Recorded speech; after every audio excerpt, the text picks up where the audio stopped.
Good afternoon and welcome to everyone, especially those who are new to the 3E Forum. My name is David Carlson. I serve as the convener of the forum and have done so since January 2014.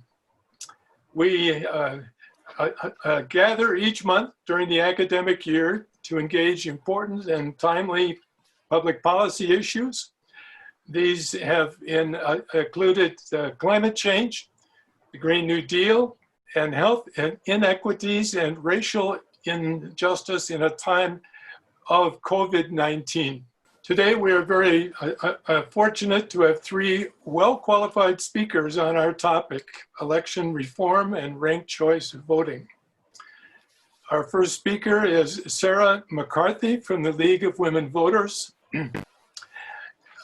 Sarah has been involved with the Denver chapter of the League for many years, including 2 stints on the board of directors. She has lived in Denver for 40 years and has been active in her neighborhood.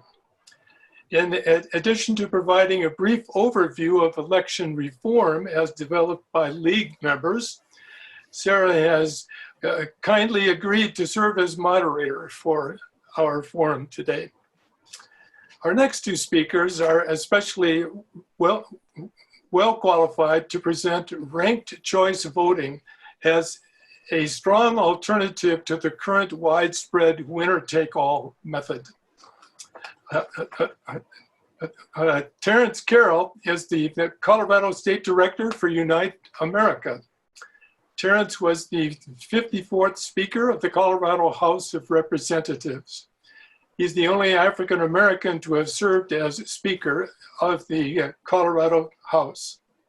Terence served in the legislature from 2003 until being term limited in 2011. Linda Templin has served as Executive Director of Ranked Choice Voting for Colorado since 2017. Linda holds a Master's of Public Administration from the University of Southern California and a bachelor's degree in political science from the University of North Texas. She has over 20 years of nonprofit board and staff experience supporting programs in the US and Sierra Leone in West Africa. And so to each of our speakers, a special thanks for taking time to prepare today's presentations.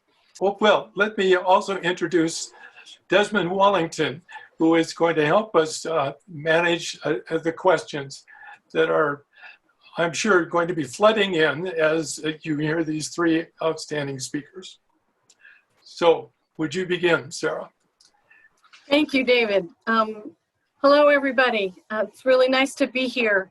And it's an interesting public process to have Zoom meetings when we can't be face-to-face. And I think, like with voting methods, it's different and it has its advantages and its disadvantages. I am going to provide a context around voting methods for today's discussion. The experts are Linda and Terence on today's topic, but first I want to tell you why voting or election reform is important to me. I grew up in what I called a mixed home. My father was a staunch Republican and my mother was a very liberal Democrat. They also both had different religions, but we had many even dinner conversations about politics and current events. We had no conversations at the table about religion. There was a lot of respect about each other's religious views, but not so much about the political views. So I learned a lot, and I got involved in elections in college, like a lot of people do. And I served as the proverbial intern in Congress to a couple of different congressmen, one from Delaware, which is where I was raised, and then another from Wyoming, because he didn't have the opportunity to send a a college classmate from Laramie or whatever to Washington when you didn't get any pay for the job. So, but since that time, I have developed a very strong belief in that my vote counts, and it's a very deep belief, and it is why I got involved in the League of Women Voters, and twice I have run for Denver clerk and recorder, because I believe our vote is very important and needs to be protected. I was in preparing for today's discussion, the research, I love it because you learn more and more, and the more things change, the more they stay the same. 100 years ago in Colorado, Grand Junction and Denver in particular were using a form of ranked choice voting between 1909 and 1935. And in fact, the method is named for a Grand Junction resident named Buckland. And in Denver, between 1913 and 1935, Denver had ranked choice voting, and it is the method we use to both elect Ben Stapleton, and then he lost, and then he won again in 1935, and Denver had a second election in 1935 to get rid of preference voting, which I thought was really pretty interesting. From my research, I realized that some of the voting that I've been doing over the years is called bullet voting, where when I have a multiple choice, if I really want one candidate to win, I don't use all my choices. I focus it on one. So for example, in Denver with city council at large positions, I might not vote for two of candidates. I may just vote for one candidate. And there are a wide variety of voting methods. And what I learned is that there's a gentleman by the name of Ramon Llull in the 13th century came up with two of the voting methods that are still operating now, although they are named respectfully for two different French mathematicians from the 18th century. So again, the more things change, the more they stay the same. So one of the oldest methods is called the board account. And it was ended up being named for a marine engineer and mathematician named Jean-Charles de Borda. And it is now a system used only in Slovenia, so not a very well-used one. And the other very old method is the Condorcet method that also hails from the 13th century and named for the 18th century mathematician and philosopher, the Marquis de Condorcet. And a lot of the literature on social choice theory is about this method. And it also has cyclic properties when you have the option from selecting more than two options. And rock, paper, scissors is a Condorcet method. And you might not have time to hear about all the Smith subset or the Condorcet paradox. You can go look all that up if you want to, but I thought it was funny that rock, paper, scissors is the common method these days. There is also the approval method, and this is an electoral system where each voter may select or to approve any number of candidates, and the winner is the most approved candidate. It distinguishes itself from the plurality voting, where only one candidate can be chosen, but the most votes is chosen, and even it's absent a majority rule. So in Colorado, we have both plurality voting and majority voting.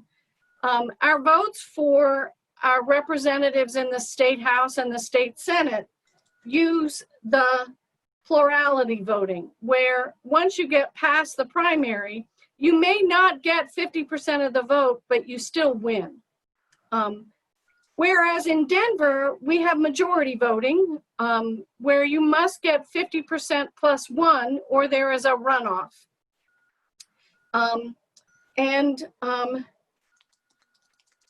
The instant runoff or ranked choice voting that you'll hear more about today is a method that's used in Australia and in India and at the Academy Awards. So, it is also used in Maine for them to select the US representatives, and it's used in New York City currently. With all these different methods, it can be very complicated and confusing to decide which one may be better. But there are three questions for you to consider today when you listen to the panelists. The first is, does it choose a good winner? The second question you might consider is, does it foster genuine competition? For example, 40% of the voters in the United States are registered unaffiliated or as independents, yet there are only 4 members of Congress who are registered as independent. So do they really get is that competitive? And then the third question for you all to consider today is it simple? So with those 3 questions, I'm going to turn the mic over to Linda, who has a presentation to give us with some slides. So take it away, Linda. Oh, fantastic. Thank you very much. So glad to be here, and what a great introduction. My organization is Ranked Choice Voting for Colorado, but that is a DBA. We formed as Real Choice Voting for Colorado because we want whatever gives the voters more voice. So we've done a deep dive into voting methods, and we do reviews every year on which methods are going to be working best for the voters. And we have given suggestions to the political parties about which voting method is best to use within the party.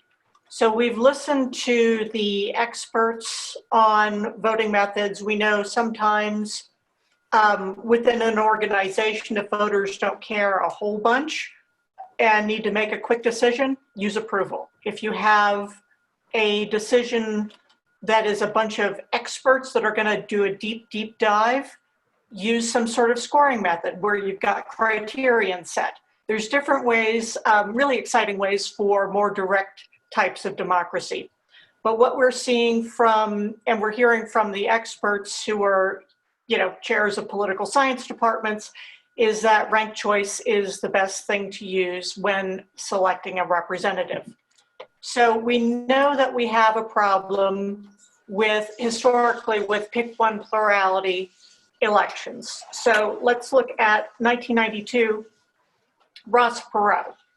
So we had Bill Clinton got 40%, George Bush got 36%, Ross Perot got 24%, and Bill Clinton won. Well, if you remember what it was like back then, people were not thrilled with this result, right? Because 60% of the voters had as their first choice was not Bill Clinton. And there were already impeached Clinton bumper stickers on cars a week later. So this was a weak, fractured win. Now, if the Perot voters had a chance to voice what their next choice is, we would have known who truly deserved that win, and we would have avoided 8 years of acrimony and impeachment, etc.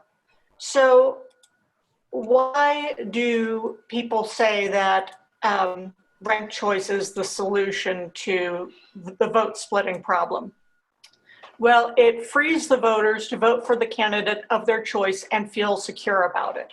The way it works is we're going to look at Telluride. Telluride has used this 3 times now, and as a pilot program. So they've kind of jumped in the pond first to see how deep it is and give some feedback to the clerks and to the Secretary of State's office so they can prepare larger municipalities to run ranked choice. So here's what the ballot looks like. It's pretty straightforward. There was a study done in Denver in 2017 on how to use the ballots, and nobody spoiled. Everybody said it was pretty easy to use. But let's say I'm going to vote for mayor in Telluride last fall. So let's say I'm a David Oyster fan. And second choice is Delaney Young. And my third choice is Sean Murphy. If I really didn't like Sean Murphy and I really didn't trust him, I don't have to mark him down at all, right? So that's how the vote is. It's pretty straightforward. People use this in their daily lives all the time, right? People have backup plans. So what makes the tally more fair is that it requires a consensus of the majority. So what you do is you, let's take a look at Telluride mayor. We count everybody's first choice votes. Well, Delaney took it in the first round. In over half of the races, this is how it works out. Whoever's, somebody wins in the first round. So that's pretty clear that everybody got a fair shot. Even your David Oyster voters can say, well, he had a fair shot, right? I was included, it was part of the conversation. Now, so that's how we see that Delaney was the winner. 2015, you count everybody's first choice, and you didn't have a majority winner that year. So what you do is you eliminate Todd Brown, but not his voters, right? So a few of the voters said my way or the highway, Todd Brown only. Okay, well, you're still heard for saying that, but it doesn't change up that everybody's going to move forward with finding who deserves to be the mayor. So we saw 85 of those votes went over to Sean Murphy, and 21% went to Bob Saunders. And therefore, Sean Murphy was the winner. And one of the features, ranked choice was created to be more fair, but it's had the unintended consequence of making elections more issue focused. So the reason why Sean Murphy won this race is that he was able to better reach out to the Todd Brown voters and say, this is why you should pick me. Even if I can't be your first choice, you should vote for me because I also care about these issues. And, Bob Saunders is in favor of rent control, and we don't know if we're ready for rent control. That might be too progressive for this community, which is a very liberal progressive community. So that's how Sean got his win, is that he reached out beyond his base. So ranked choice is used around the country. It's best known for being used in Maine, where they use it in statewide races. And it's used for overseas votes, for those majority races where you have a runoff. So our overseas voters can say who they want if it comes down to a runoff. It's used in some municipal races. And we've got a lot of great data particularly from California and Minnesota on some of their larger cities that run ranked choice. And then it was also used in the presidential primaries in 5 states, primaries and caucuses. So we do have some good data on it. And it's been used historically for over 100 years now. So we know it passes legal muster. It's been challenged many times, and it keeps winning the challenges on summary judgment. So we know it holds water. So it's done because it protects the fairness and integrity of elections by requiring a majority, and it does it in one election. You have more safety that the candidates, if a candidate drops out, as happened in our presidential primaries when Klobuchar and Buttigieg dropped out, we had over 150,000 votes not count. Well, what this does is it provides a safety net. Your vote still has a place to go, even if your candidate has gone away. It gives you more voice because you can rank freely between the candidates, secure from worries of vote splitting. And so it opens the debate because the candidates have to focus on those picking up those second and third choice wins. So they have to talk about the issues, not just that the other candidate is bad. You have to talk about what you're going to do. So that better informs the voters. We see that more women and people of color run and win in ranked choice races. And the reason this happens is people often worry about vote splitting. They'll say to a candidate, oh, there's already a Black man in the race, you can't run. You'll split the vote. Well, that absolutely goes away with ranked choice. Nobody has to worry that they're breaking anything, not the candidates, not the voters. And so we get more inclusion because more people, more demographic variety takes a seat at the table. And so that's the proven results that we've seen. Now, compared to, now this was one of my questions early on, was about the simplicity factor. If the ballot looks a little more complex, will people mess it up? Turns out no. Voters say, and this is an average score in some of the Western states, 88% of the people said the ballots are easy. 80% say our current ballots are easy. It's 2 o'clock. So that's my computer, sorry.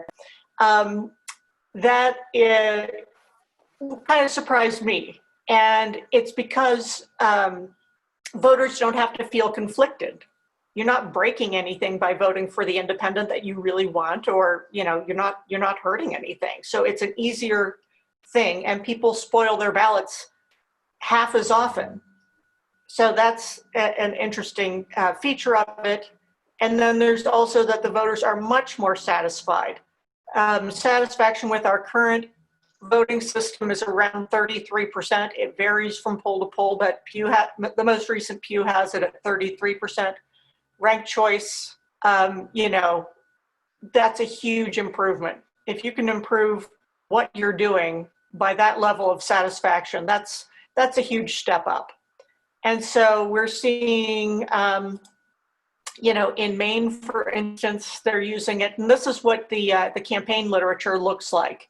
It's about the issues, and then they've got a sample of the ballot. So here we have a Green Party candidate who can be taken seriously now and isn't, told that she can't run, or that, she can't collect campaign donations because she's only going to spoil the race and she can't win. No, she's able to run a serious campaign on the issues. And here's her sample ballot. She says, vote for me first, vote for the Democrat second, the Libertarian third, and the Republican fourth. But that's just comparing those candidates on those issues. It could be shuffled around a totally different way based on, what that race has for the voters. So Colorado can join Maine by adding ranked choice to more cities. There's an initiative in Boulder right now to start using ranked choice for mayor. And there's some other Colorado cities looking very seriously at updating their system from the majority system where they have to have a runoff. And, Denver, it cost them around $800,000 to run their last runoff. Well, Denver has a lot of things to do with that money instead of spending on a runoff they don't need, when they've got a quick turnaround time to get those ballots out to the overseas voters. So there's a lot of opportunity to add it in more cities. It can be expanded to the primaries by the legislature. And so Chris Kennedy has a bill to do just that. And what that does is it sets up the knowledge base and the infrastructure in all of the counties to run these races. And then someday, a statewide initiative like they had in Maine. But we want to make sure that we're building up in a very methodical way. I mean, today works for me as a voter, but it doesn't work for the clerks. So we have to take them into, put their needs foremost, which is that we build slowly towards giving them all the infrastructure they need to run a solid election. And I'm going to pass the baton over to Terrence Carroll. I want to thank Linda for that great opening. It's a great explanation of ranked choice voting and why it's necessary for so many people, for our democracy to work effectively. I'm not going to take up too much time with opening remarks because I know we have very little time, and want to make sure that we have a lot of opportunity for thorough interaction and discussion both ways across the screen. For those of you who don't know about Unite America, or this is your first time ever hearing about Unite America, we're a national organization of Republicans, Democrats, unaffiliated, and anyone else who thinks that our politics is over-polarized and hyper-partisan at this point. And part of our effort as this group of people is to actually find pragmatic solutions to reach across the partisan divide to actually address some of our nation's most pressing issues. And we do this through a couple of ways as it relates to our theory of change. One, we want to institute reforms that will change how voters interact with government and how they maintain their franchise. And we have four main reforms that we support: ranked choice voting, open primaries, independent redistricting, and vote by home. Colorado happens to be one of those great states where three out of those four are already in play. And next step is getting ranked choice voting. Second thing for us that's really important is that we are looking for candidates, and we support candidates who reach across the aisle, who are pragmatic, who are bipartisan, because we realize that we can have all the reforms in the world, but if we don't have the right leaders, those reforms aren't going anywhere. So we try to find good leaders, and by finding good leaders or better leaders, we end up with better governance. And what that looks like in a place like Colorado and basically around the country, we don't try to change the leadership of either party or what parties control general assemblies around the country at the state level. We actually go to open primaries where the winner of the primary is more likely to win the general. And by playing in the primaries, we can actually get your forward-thinking, pragmatic person who really wants to do the work of the people and put people over politics, people over ideology, and get those folks elected. And we also support incumbents who are the same way. And then the third layer of our stool is that we want to transform the movement for democracy and support organizations and provide capacity for organizations that are about democracy reform, that are supporting these nonpartisan reforms that prove that when we have the right reforms, that we can get better people elected and that people have a better say in their government. Because right now, I think most people would see the political class as somewhat separate from everyday Americans. And our goal is to make sure that every person in this country feels like their voice is heard when they go to the ballot box, that their voice is heard when they see who their elected officials are, and that their voice is heard when major policy decisions are debated in Washington, D.C. And all that goes into our belief that the major problem with American politics right now is that it's too partisan, that it's too polarized, and that we don't have folks who are willing to talk to each other across the aisle or talk to each other at all. That it's become much easier for folks to retreat to their partisan corners and never, ever get outside their comfort zone. We live in a state where it's almost like folks live in a bubble, and if it's not heard in their bubble, it's not the truth. And we don't rely on common facts. We don't rely on a common understanding of what the issues are. We just believe what we think we believe, and our opinion becomes fact instead of having fact lead to opinion. And so one of the things we're committed to is that fact leads to opinion. So I just want to talk briefly about how I got involved in this. You heard part of my bio. I was in the state legislature in Colorado for 8 years. I was chairman of the House Judiciary Committee. I was assistant majority leader, and then I became Speaker of the House. But before all that, I learned politics and learned the importance of voting rights and democracy and election reform sitting at the feet of my mother. My mother had me at 51 years old, and I don't know why I tell that part of the story. I just think it's amazing she had me at 51 years old. And she was a daughter of a sharecropper, the granddaughter of an enslaved person, formerly enslaved person. And she never finished the third grade, but yet my mother was very involved in politics, very involved in democracy. And the reason she was very involved in democracy reform before she even knew it was democracy for reform, but was very involved in voting rights and election rights, because she grew up in an era where people like her were denied the right to vote when she was younger. She was born in 1917 in the heart of Jim Crow. And people like her and my grandfather and my aunts and my uncles and some of my cousins were never allowed the right to vote for a long time, and they suffered under that. And so for me, I guess the penance I pay, I don't want to call it penance, the rent that I pay for my life on this earth is to continue the fight that my mother and others started and were engaged in, to ensure that everyone who calls themselves a citizen of this nation has the right to exercise their franchise and be involved in government, and not have impediments to their right to engage their government and petition their government. So that's why I think the work that United America does is so important. The work that Linda and Ranked Choice Voting Colorado does is so important. And why conversations like this are incredibly important for all of us to have, so that we understand just how precious this right that we have is, and just how precious our democracy is, and not to ignore it. Thank you, Terrence and Linda. I think you throw it back to me. And there's some questions running around in the chat space. And what I want to do is kind of open it up, and Desmond is kind of monitoring the chat room for us, and wanted to ask people if you've got questions to put them in the chat room, and if there is a particular panelist that you wish to direct your question to, please identify that. Desmond, you've been monitoring this probably more closely than I, so where should we start? Because there have been a couple of questions. One about sortition, which is a word I've never heard of. And then what's happening in Washington State regarding the top two process for primaries.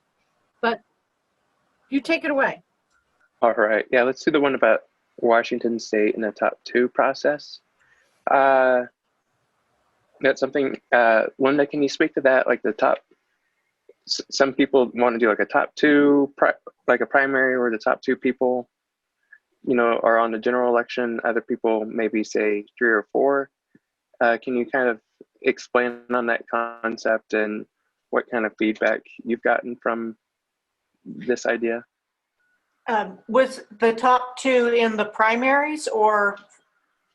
Yeah, they do it like an open primary, top 2. It could be 2 Democrats, 2 whatever, and then, yeah. Right. Okay. So that's, so they currently have top 2 in California. And so, it has its fans. Ranked Choice for Colorado is not a fan of that system, because the way it's worked out in California is that it has blocked Republicans from being on the general election ballot.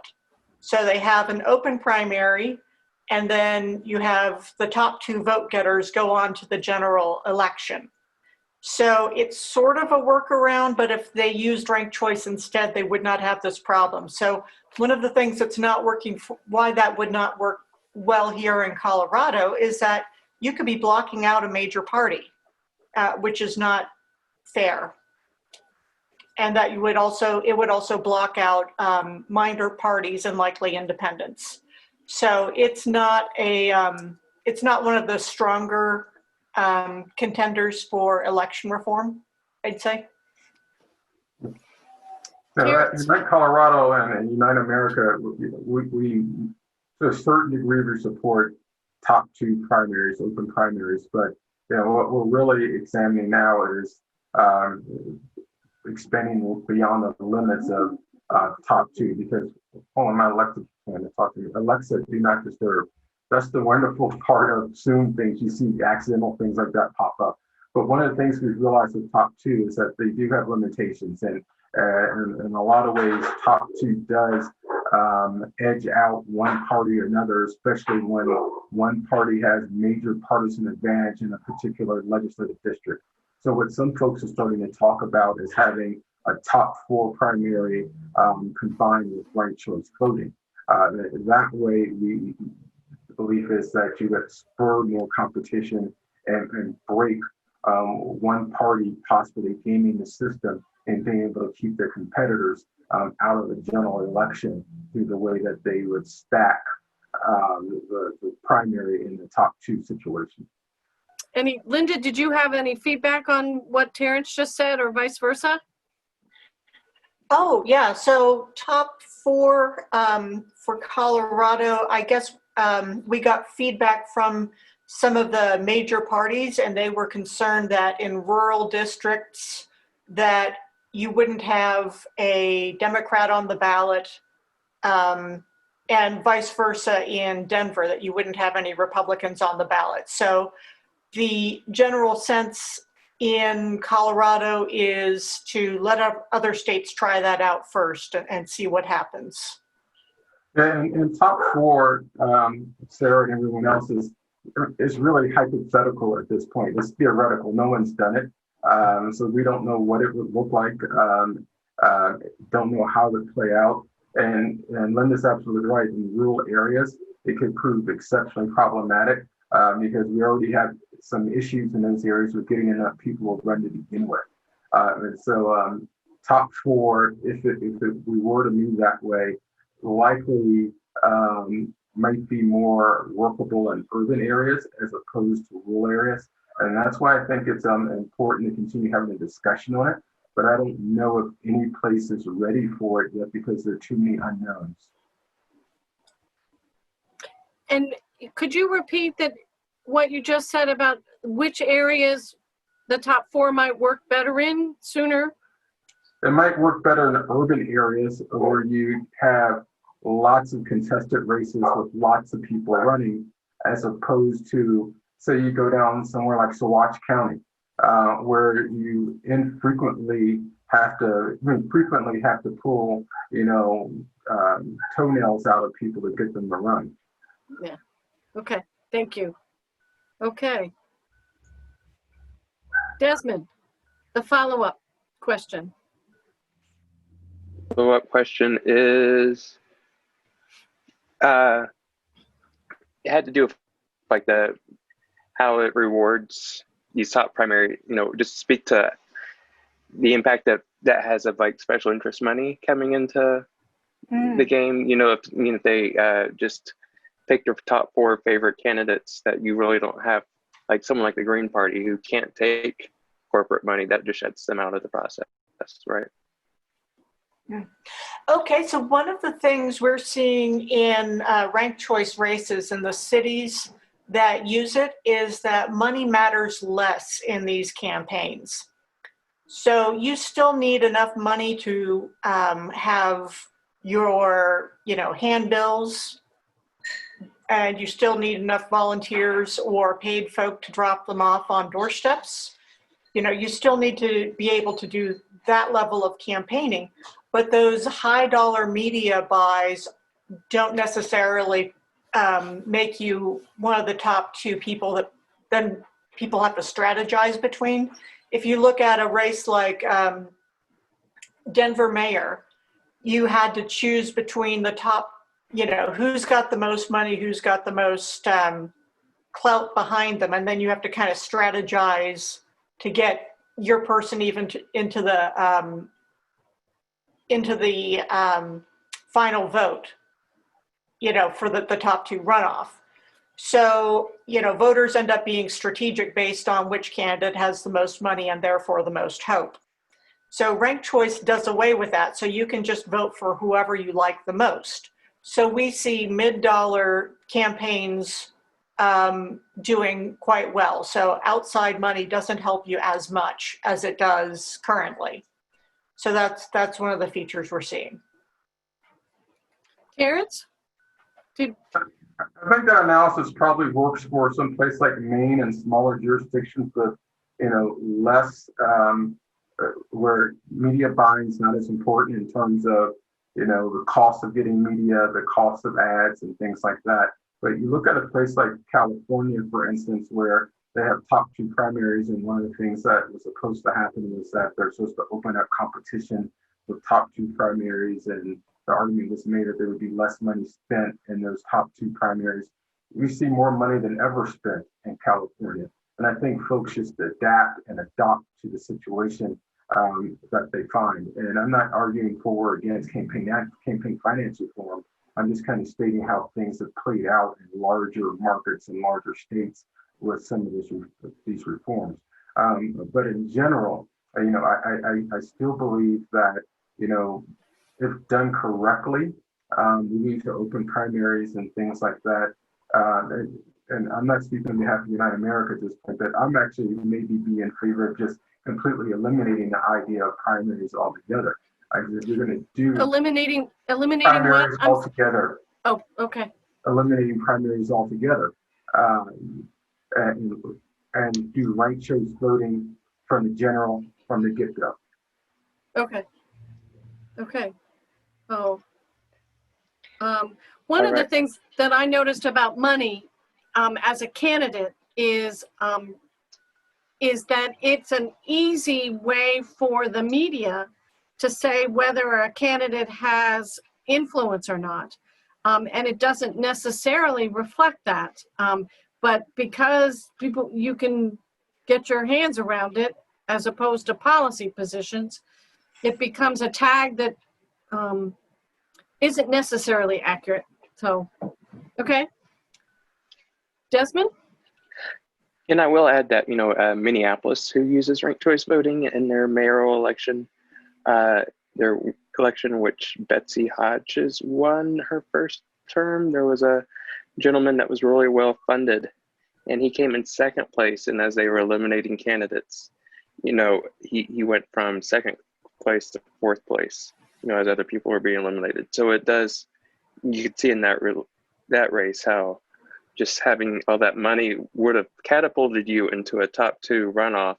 But when you did the instant runoff, he actually lost momentum and someone else surpassed him, or two other people surpassed him, actually. So, it does help to mitigate the impact of campaign finance in that regards. And so the other question is, where did it go? Does ranked choice perpetuate the two systems, which many believe is broken? There are observations that our two parties are archaic. GOP, for example, has become a collection of establishment Republicans, Tea Party advocates, and so-called conservatives. The Democrats include establishment Democrats, social democrats, and progressives. Wouldn't a multi-system such as in other democracies be more represented in the 21st century? Excellent question. Two questions in one, which I always love those two. And so one of the questions is, what would this do to the parties? So we've seen in Australia, they still have two major parties. So it wouldn't, destroy the parties. It would just mean they'd have to mature in a way where they change up how they do their campaigns. So they become about issues and not about the other side is bad and wrong. So that, turns the heat down. And that's part of why I do this work is I supported programs in a country that had a war. And that is no small matter coming back from something like that. So I like that it changes the discourse and it stops people from thinking the other side is the enemy. That is not a fact. We're just neighbors. We all need our electricity and water to work, okay? So I like that, and it does keep the two major parties doing their thing, but it also means that people don't have to be in the type of competition we currently have where the parties are focused on electability of their candidates. Let the voters tell you who's electable, right? So we've seen in some cities candidates running and winning who would have been told to stay out of the race prior. Very well qualified public servants who are demographically quirky, who would have been told, you're too niche to win. There's no way we can have somebody so high up on the political ladder who is, a transgender person of color. No, you can't have that. Well, let the people decide. And it turns out the people are fine as long as you're a good public servant they trust. Absolutely. So we'll see what happens with how the parties adapt to this and give the people what they are comfortable with. The question 2 kind of spoke to multi-winner races, and which is then like a districting question. And ranked choice does work for that. And so in the multi-winner variant, it's called single transferable vote. So let's say I live in Arapahoe County. My representative is Jason Crow. And so my Democratic neighbors get 80% of what they want, and my Republican neighbors get 20% of what they want. And it was the other way around when Kaufman was the representative from this district. If it were a larger multi-member district, you would have a Republican. Like, let's say you had 3 winners, 3 seats in a larger district. So you'd have a Republican and you'd have a Democrat. And then you'd have a truly competitive seat that a independent or a minor party or, a Democrat or a Republican could win. And so you would have less policy lurch because the candidates would be focusing on what the voters want, not what their party wants. And you'd also have kind of a safeguard. You wouldn't have people left out, right? Because with winner take all, you can have 49% of the people not getting anything of what they want and 51% getting what they want. With a 3-member district, the maximum number of people who would feel left out would be maybe 24%. So it goes from 49% left out possibly to 24% left out possibly. So that changes the political dynamic, and most modern democracies use that system. And that is something that we could move towards if that is what Colorado wants. And so, Okay. Yep. No, finish your sentence, sorry. Okay, so they use this currently in Minneapolis and St. Paul, where they have both single winner races and multi-winner races. The ballots look exactly the same. Voter education is exactly the same, just rank your choices. And, as long as you have a explanation of how the tally worked up on the website, everybody's fine. It's worked for years. People love it. Thank you. Terrence, Yes. do you have feedback on the question or what Linda has suggested? I'm torn on multi-member districts, and just like many people in the civil rights movement, because historically, and there's lots of actually academic, research on this about the effectiveness and efficacy of multi-member districts historically and where they're currently used, and it could be hit or miss. And it's the first cousin to at-large districts. And in the past, multi-member districts have been used in some parts of the country to diminish the votes of people of color and their representation. And so I do have some cautionary tales around related to multi-member districts and whether it does increase representation for people of color, because historically, when used in conjunction with at-large districts, as part and parcel to at-large districts, it has not been very helpful to the cause of more diverse representation. And in fact, there's several Supreme Court cases related to multi-member districts and their violation of the Voting Rights Act. So I think in the reform world, and I'm just going to be very honest, in the democracy reform world, it's not a very diverse world in terms of people of color and things like that.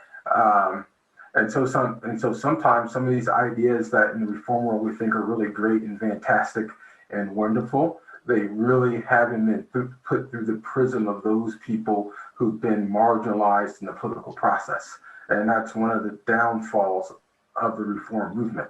And so when we start talking about things like open primaries and multi-member districts that, theoretically they sound good and they may work well in places that are less diverse and more homogeneous, we don't give a lot of thought to the fact that historically they've been used in some way, fashion, or form in the past.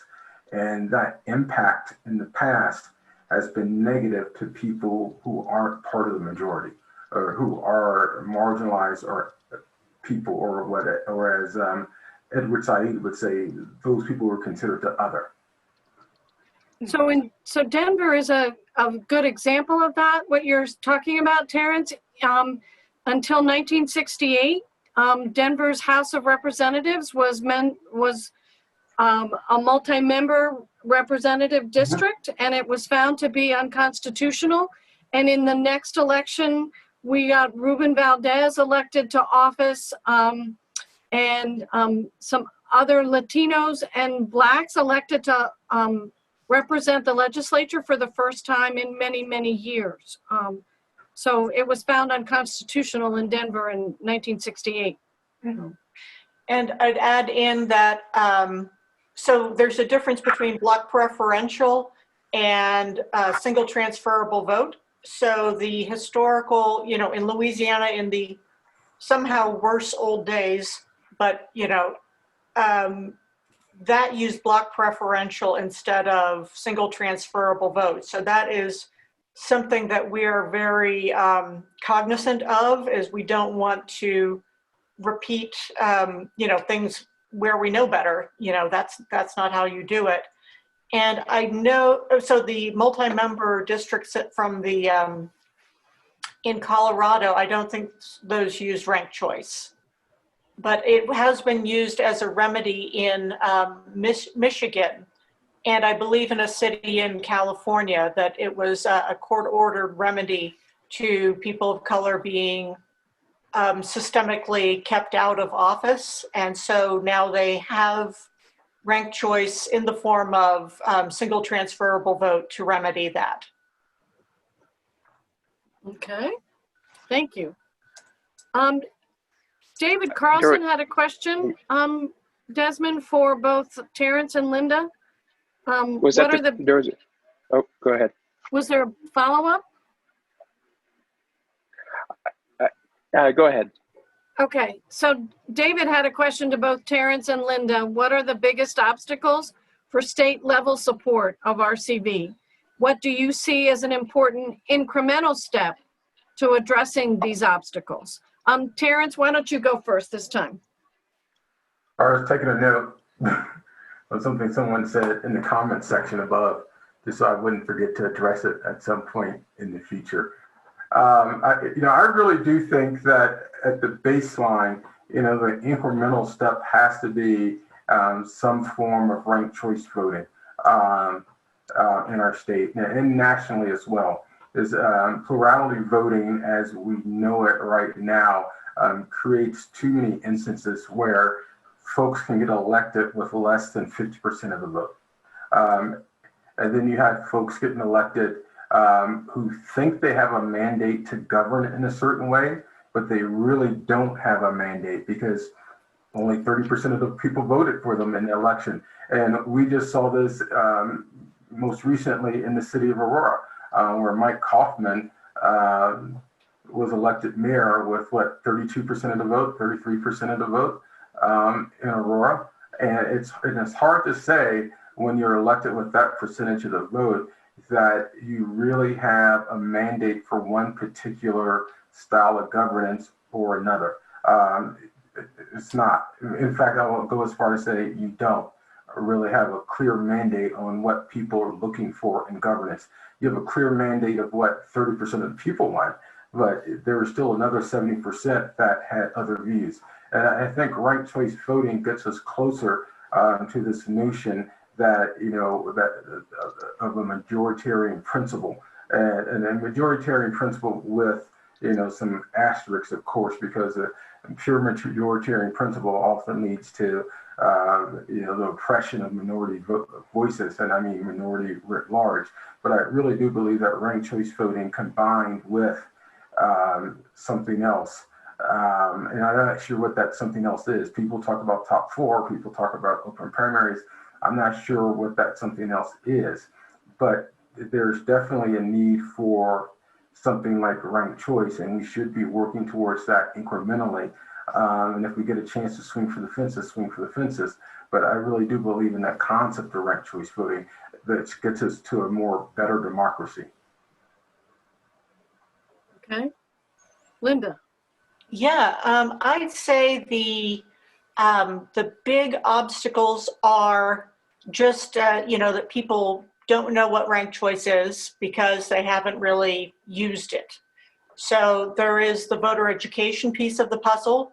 So as we're getting this into more local contests, we're hoping that the Great American Beer Festival will use this. I believe the THC Cup plans to use it. So that's, but more People's Choice Awards, so people become familiar with it. Because if you've heard about it from a few different sources, it's something, you're familiar with it by the time you're asked to make a decision. We think the national anthem singing contest at the Great Western Stock Show would be a fantastic use for it too, because they have, 4 contestants every time. So how do you pick out who's going to open it up with the national anthem? So I'd say that's the voter education is a huge piece of the puzzle. We've taken kind of a 3-tier approach. 1 is voter ed. 2 is educating the political leaders on what does this look like? How do you run a different type of campaign? So we've done that. And then another is the clerks, because they want to run a good election. They want turnout to increase, and we see that this tends to increase turnout. But they have, it's a voter-friendly reform. It is not a clerk-friendly reform. So we want to make sure it's as plug and play as possible for them. So that's what the legislation, the upcoming session in 2021, Chris Kennedy's legislation will do, is get the Secretary of State's office to finish the preparations for the counties to be able to administer ranked choice when they're asked to. So those are the obstacles. There's a question about ranked choice voting and extremism and its impact on the results of that. Extremism in terms of extreme candidates? Extreme positions? Yeah, like candidates as with opposed to extreme moderates. Yeah. Yeah, as opposed to moderates. I mean, the theory behind ranked choice voting is because of the nature of how the process works, people get to vote in preference of who their candidates are, or rank their candidates, so to speak, that when it has it denies the spoiler effect, because you don't have someone making a statement vote that can make their, and that statement person could, for instance, 4 years ago, some people argue that Jill Stein had an impact on Donald Trump beating Hillary Clinton in some key states. And so in that case, Jill Stein was a spoiler, depending on how you view it. I don't necessarily view it that way, but that's one of the arguments that's made. In response to that, folks argue that ranked choice voting, if you had that choice at the presidential level, then where you could have voted for Donald Trump, Hillary Clinton, or Jill Stein, the Jill Stein voters would have, if this is logical, would have voted for Hillary Clinton second. And when Jill Stein didn't get enough votes, she would have rolled off, and those votes would have gone to Hillary, and thus Hillary would have won the election. Thus, you wouldn't have had to, depending on your politics, you wouldn't have had the extreme of Donald Trump, and you wouldn't have had the extreme of Jill Stein actually spoiling the election. So in theory, ranked choice voting should eliminate extremes. It should come closer, or cause the electorate to come closer, or the outcomes of the election to come closer to where the vast majority of Americans are, despite the fact that the media will tell you otherwise. A vast majority of Americans are somewhere in that mushy middle. They just want things to work. the right way. So ranked choice voting, in theory, should do that. There's actually a good example of this, and I just thought of this. If you remember a couple of years ago, 2 or 3 years ago, the mayor of San Francisco died suddenly while in office. London Breed, an African-American woman born and raised in San Francisco, but considered not very left-wing, became the mayor. There was an election after that to confirm her as mayor, and a lot of people ran against her. She was not beloved by the far left. They thought she was too much of a centrist or a moderate. For the record, San Francisco uses ranked choice voting.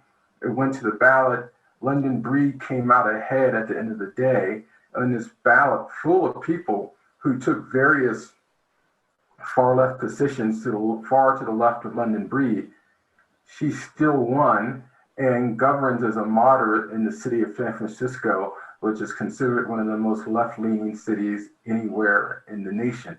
And so that's an example of where ranked choice voting, and unless we can isolate it a little better through scientific method, but many people attribute the fact that London Breed won in San Francisco to a ranked choice voting method where folks can vote for, their favorite left-leaning candidate, but still vote for someone like London Breed at the same time.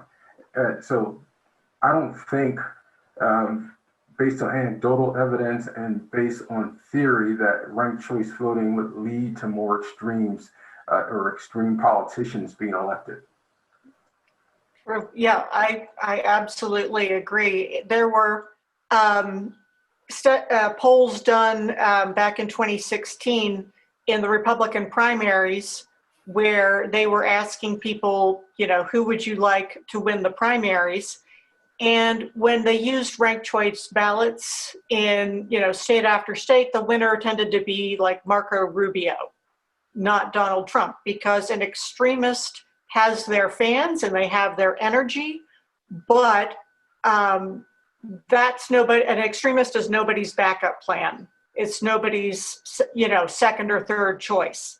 And so, and as a game show host, I think Trump would have understood that and run a different type of campaign. Who knows, right? But what he's doing is shown to work. And what he's doing is shown to not work well for the voters, right?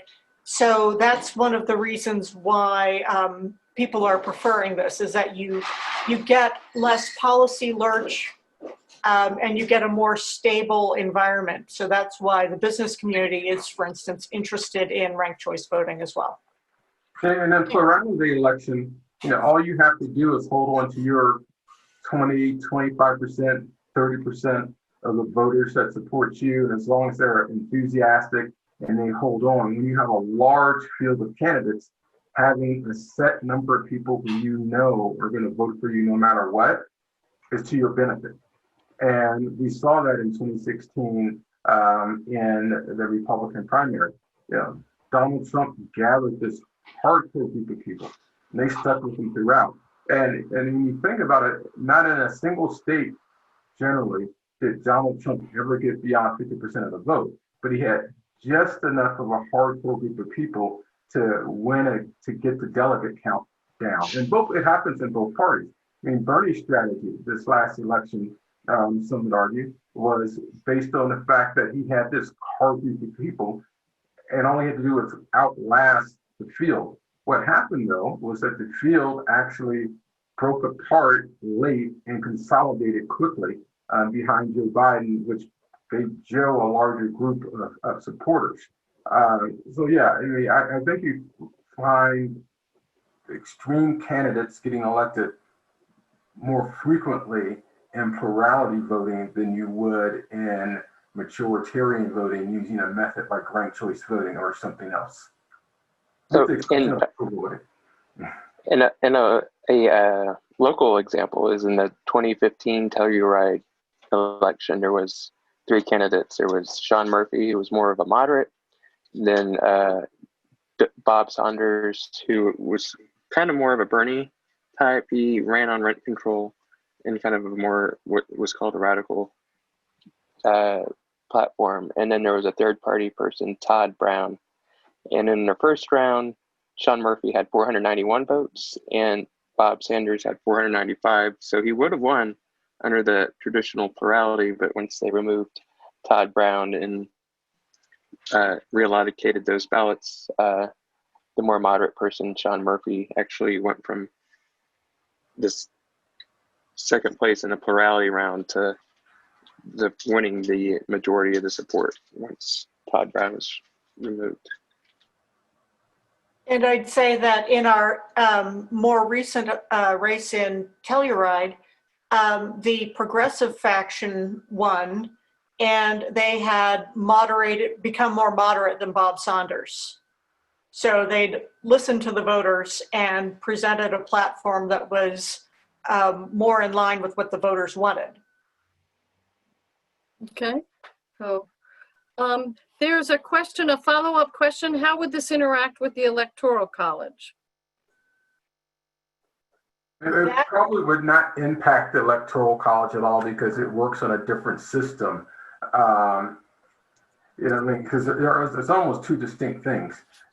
Because the way the Electoral College works now, the winner of that state still gets, generally speaking, all of the Electoral College votes for that state. And so as long as we still use Electoral College, this won't impact it significantly because overall the national popular vote could be still completely different than what the Electoral College results are. And we've seen that happen at least twice in the last 20 years.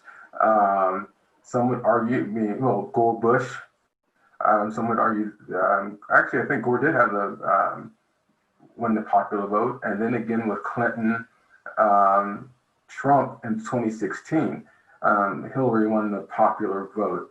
And it's even with ranked choice voting at a national level, the way that we still elect our presidents through the Electoral College, it still wouldn't change anything because it's done on a state-by-state basis in terms of Electoral College vote. Linda, do you disagree? Well, I was looking at the chat, that if I were, you know. The effect on the Electoral College, that Terrence has not much of an effect on the Electoral College? Yeah, so it's, Sorry. Maine is using it this cycle. And they split their vote amongst their people who go to the Electoral College. So I'm not sure how they're going to do that calculation because it isn't winner take all. So I do not know. Well, let's keep our eyes on Maine then. So Right? That'll be interesting. Oh. I think Maine only has 3 Electoral College votes, so it might be negligible. True. Well, Yes. but I think it's still, you know, kind of like the pilot projects in Telluride. You know, it kind of can tell us a little bit. And if we're talking about incremental steps, maybe that gets us a... True. You know. Point well taken. Can you talk about the impact the RCV would have on the economy more? You kind of touched on that a little bit, Linda, with, you know, the kind of the mediating impacts that would have. Right. So the seesaw effect is a thing that the business community is looking at, where representatives are more beholden to their political parties than to the voters. So, you know, if a representative body swings towards one party or another, they can do things that aren't necessarily in the best interest of business, but they speak to the base of the party, the folks who go out and do all that door knocking. You know, the candidates end up being beholden to that system as opposed to their actual constituents who call up and say, hey, this little quirky bill you're voting on is going to destroy my business. You know, they don't get the kind of response they'd like, and the nuance. There isn't that, hey, let's fine tune this. You know, let's find what common sense truly is. No, it's let's do what the party says. So we're getting a lot of feedback on that they're looking forward to having representatives who are more responsive. Terrence, a comment? Yeah, I don't have much to add to Linda, but one of the than what she said, but one of the reasons we do have this, I think someone in the comments said bipolar type of thing going on with our politics is that there's actually no incentive for our politicians to act outside of the demands of a small clique of people within either party.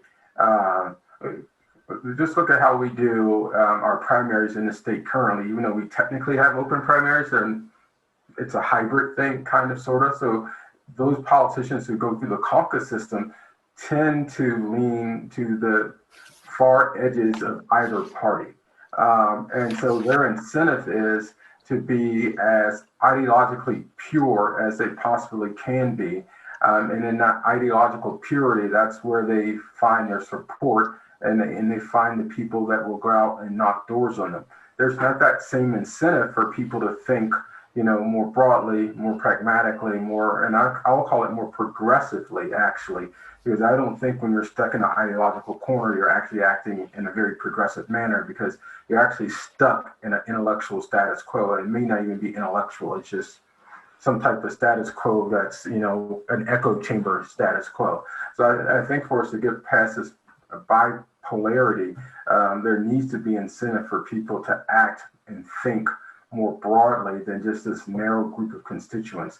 And historically, in our two-party system, our parties haven't, not until maybe this started in somewhere in the 60s, our parties generally didn't diverge too far from an agreed upon set of facts and understanding of how things work.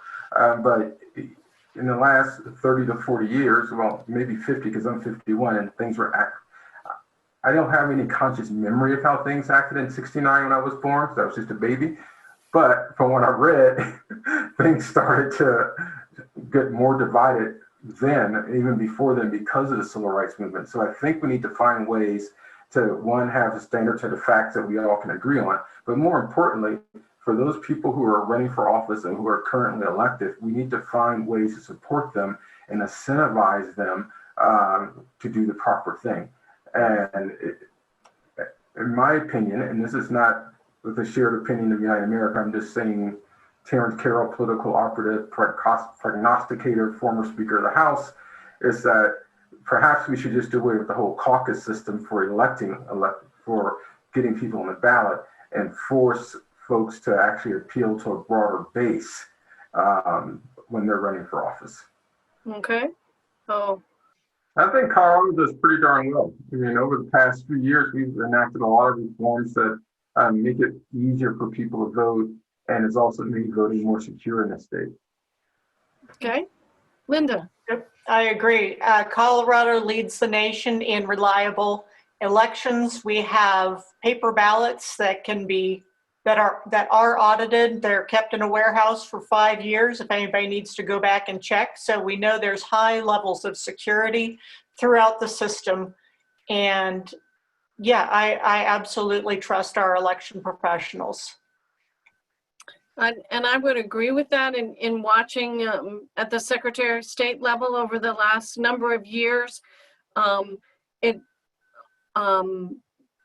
Not that it doesn't matter what the political party is, but I think the Secretary of States, for the most part, represent the constituents as a whole more than their party per se, which I think is good and is right.